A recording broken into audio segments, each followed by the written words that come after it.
So I'm going to bring up this video that was posted to, Beastwood's YouTube channel, and we'll take a gander at what he said. All right, take a little look. All right, so let's pull it up.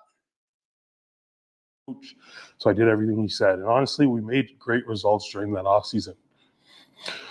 My coach is Matt Jansen, or was Matt Jansen. I fired his ass.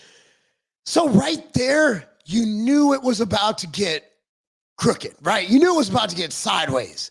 You know it was about to go hardcore.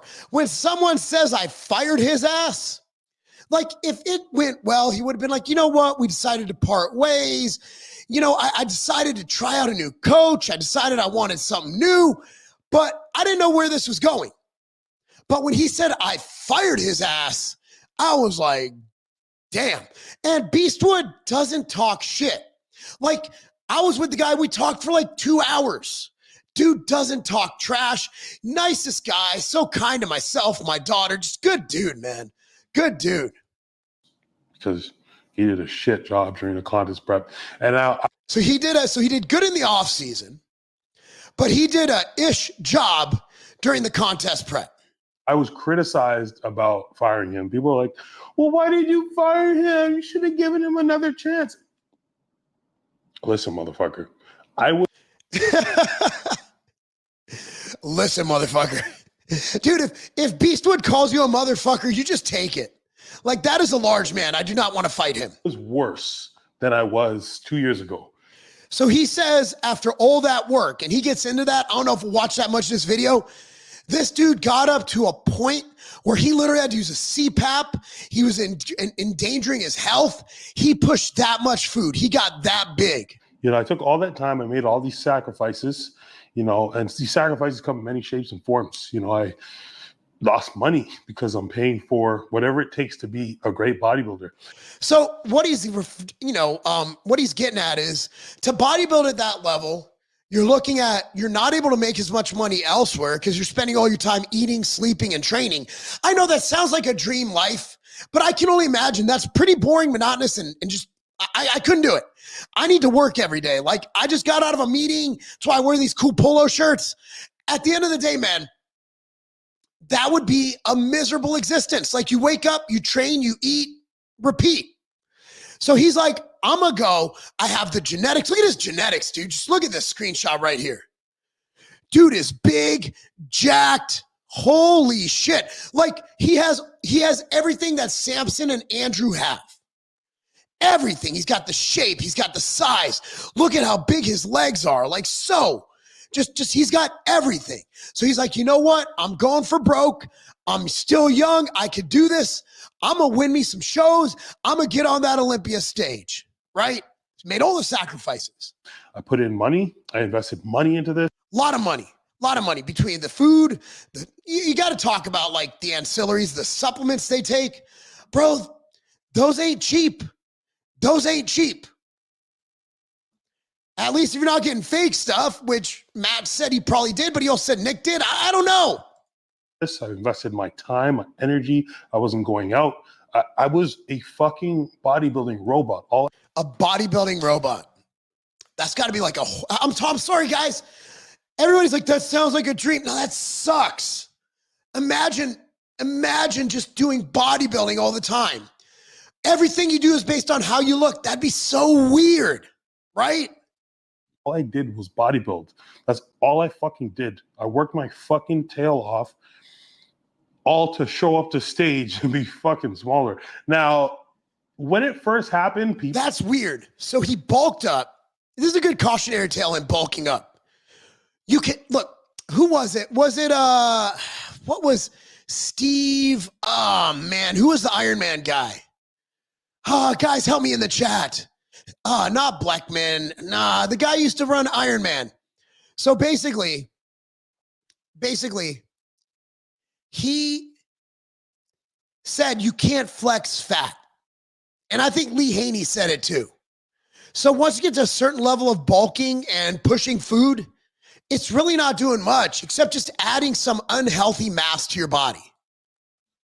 People thought, oh, it's something wrong with him because this guy gets it right with every client. Now, let me tell you the difference between a great coach and somebody that's just a great marketer, because I don't believe that you can be a great coach.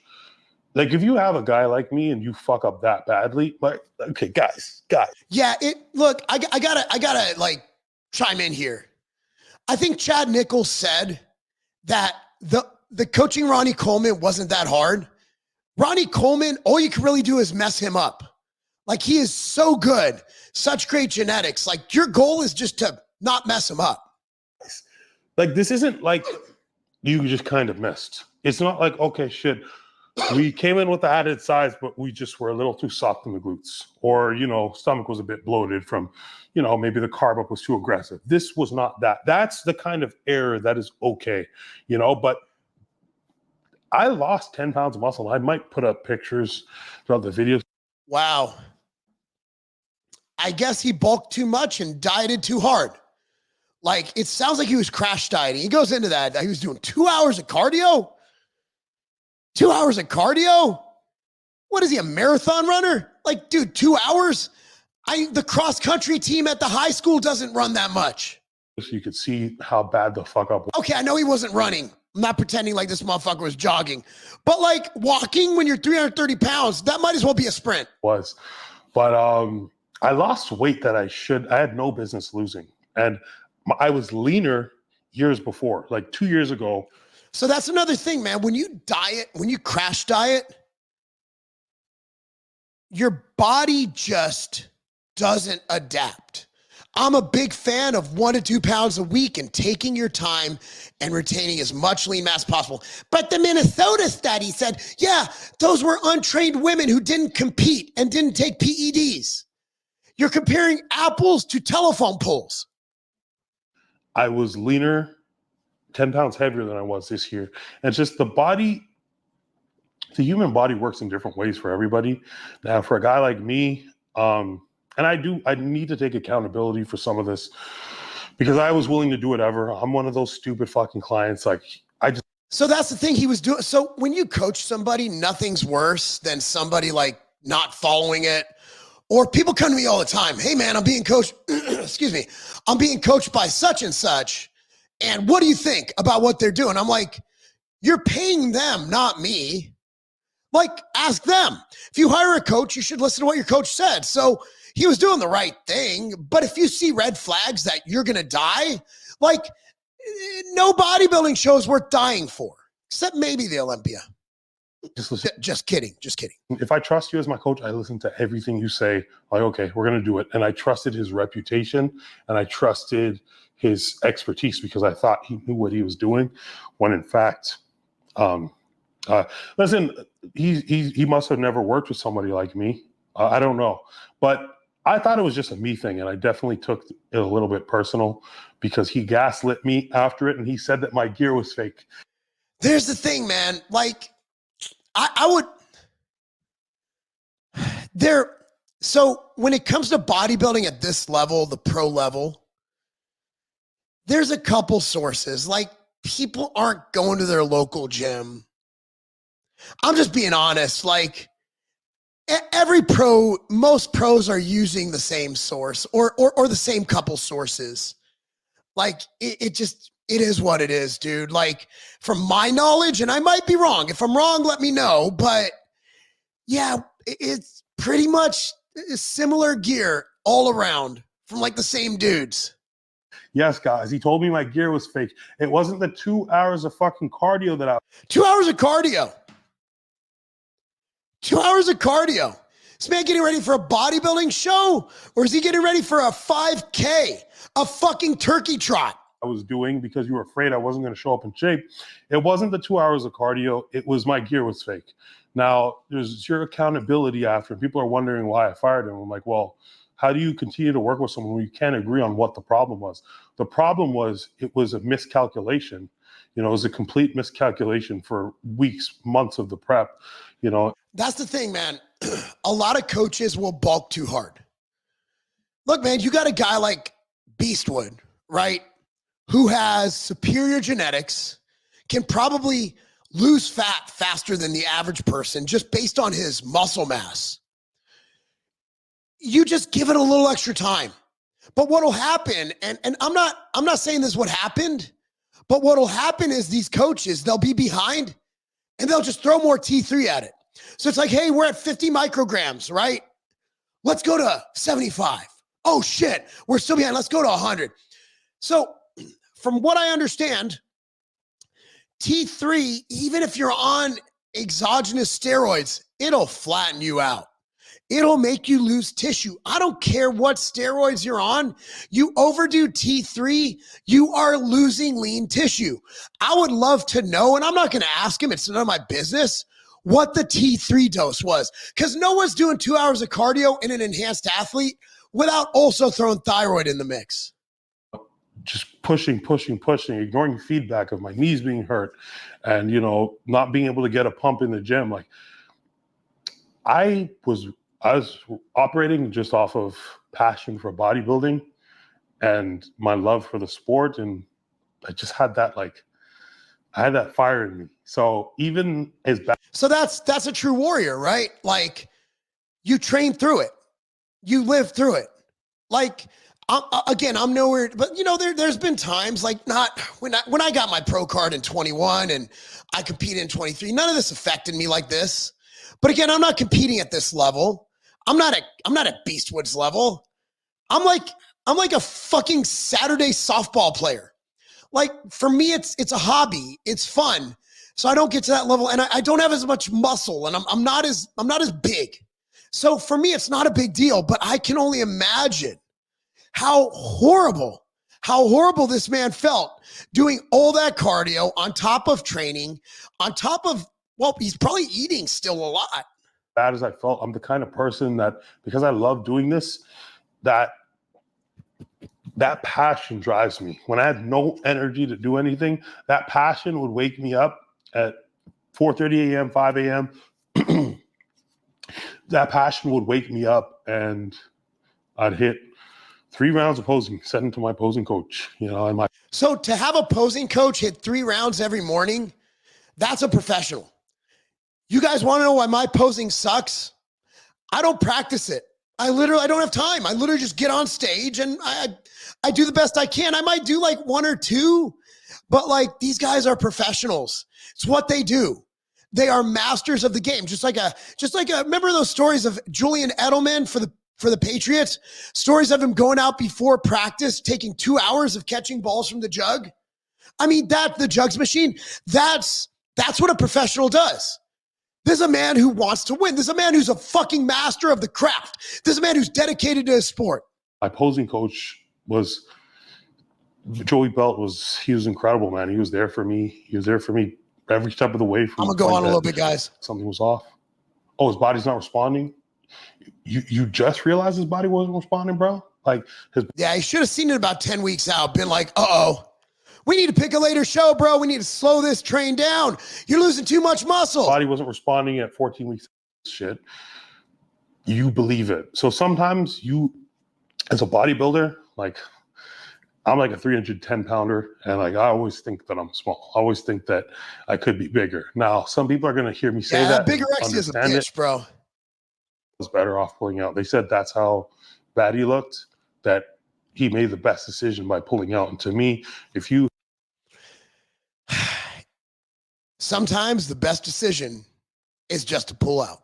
You have a high-level athlete and you can't even bring them into the show because of whatever the fuck you put them through or because you failed to notice something, especially when the guy moved to your fucking state, to your city.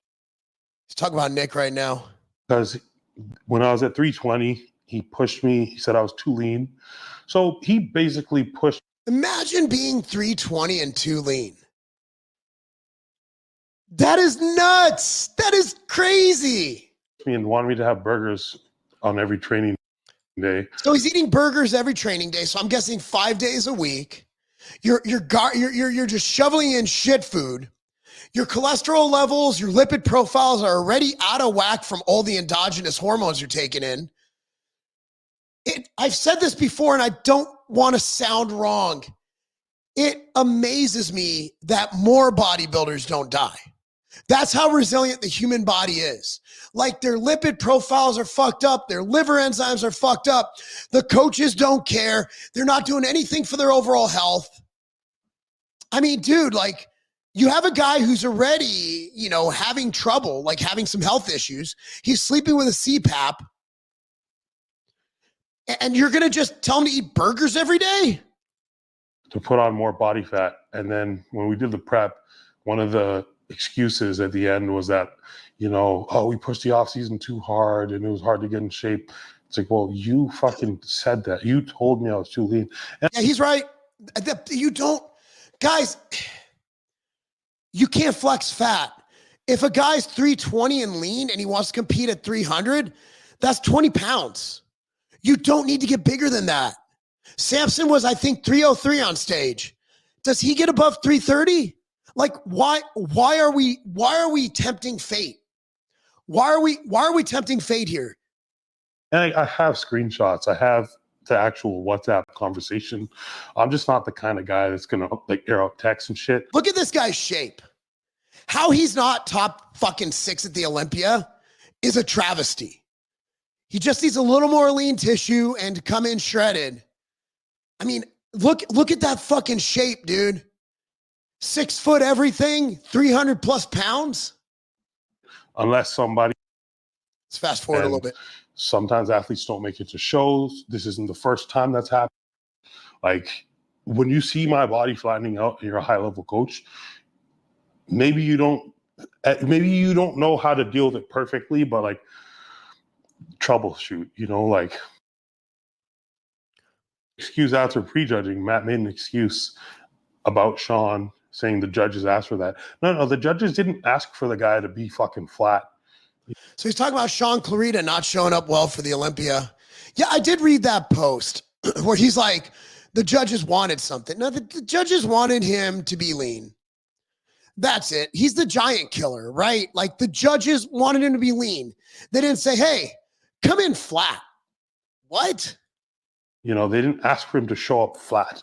They wanted him to be a bit tighter and come in with a more controlled abdomen. I think that versus the look that they brought are not the same thing. No, I mean, controlled abdomen means pushing less food, basically, at that end of it, right?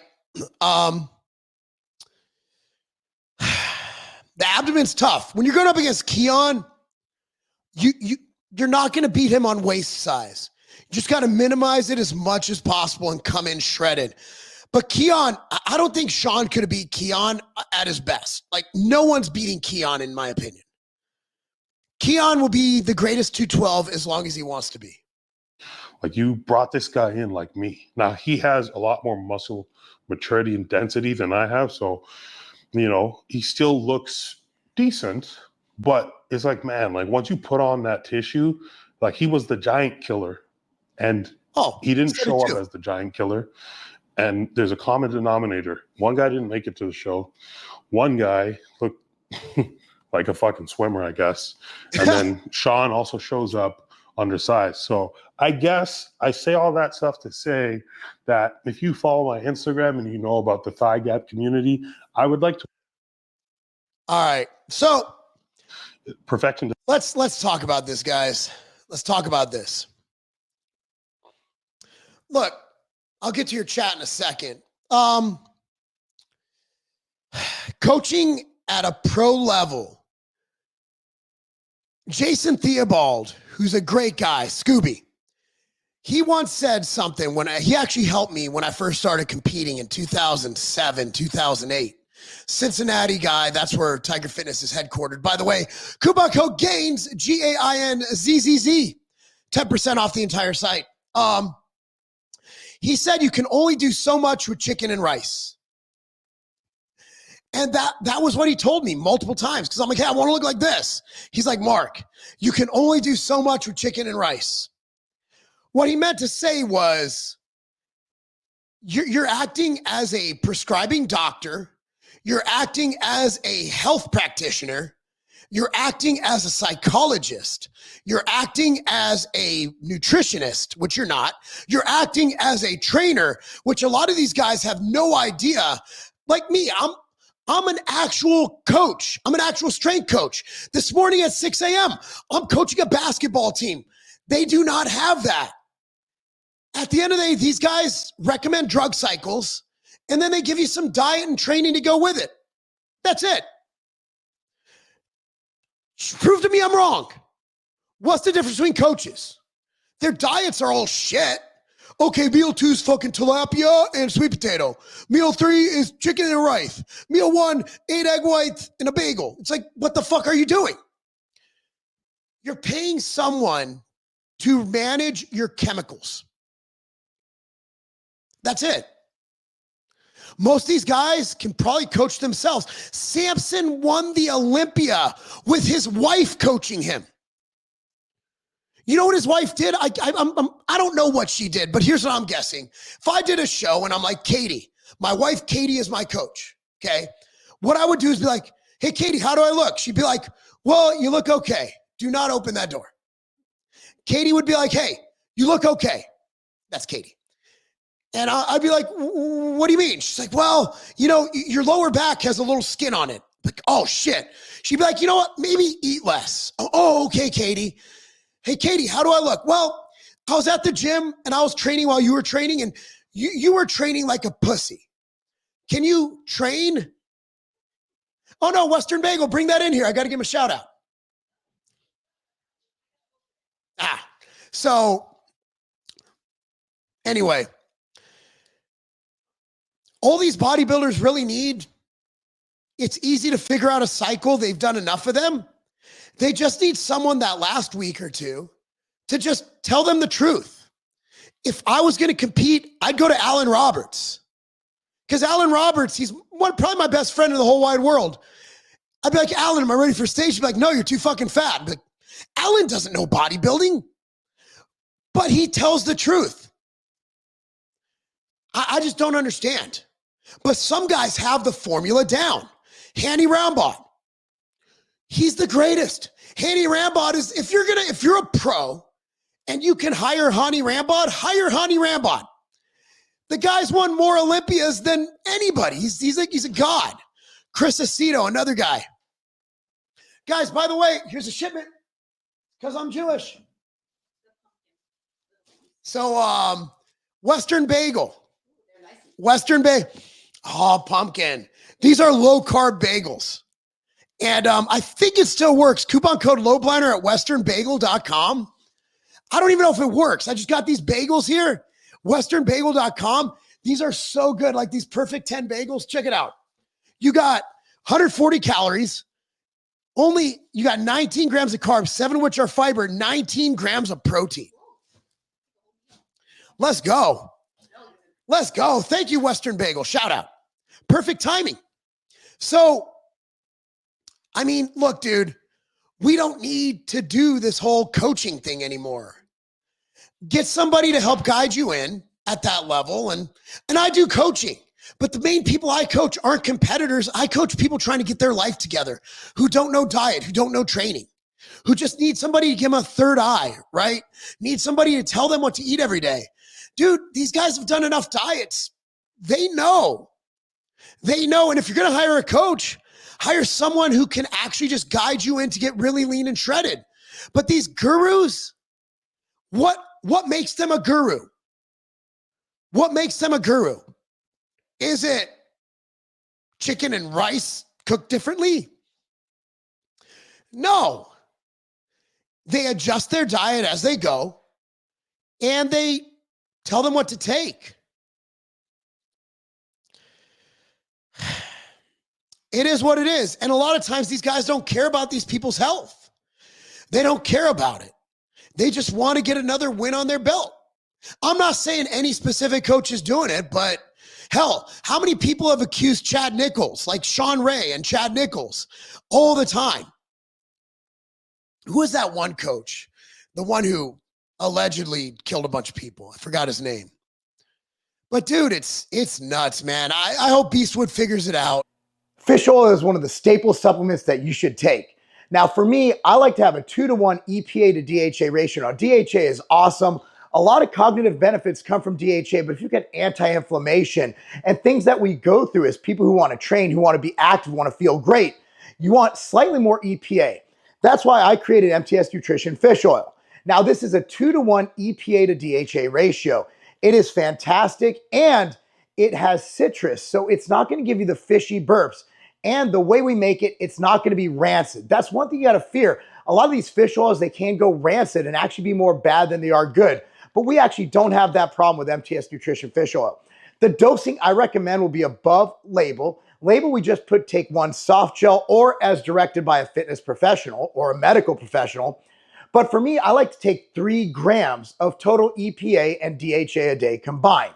So with that said, I take 5 MTS Nutrition Fish Oil a day. Now, I love my brand. I recommend it. It's a tremendous value. Available right now at tigerfitness.com. If you want a great fish oil, if you want to support a company who loves you, support a company who doesn't hate you, support a company with the best customer service and people, American family-owned company, MTS Nutrition, tigerfitness.com. Get your fish oil today.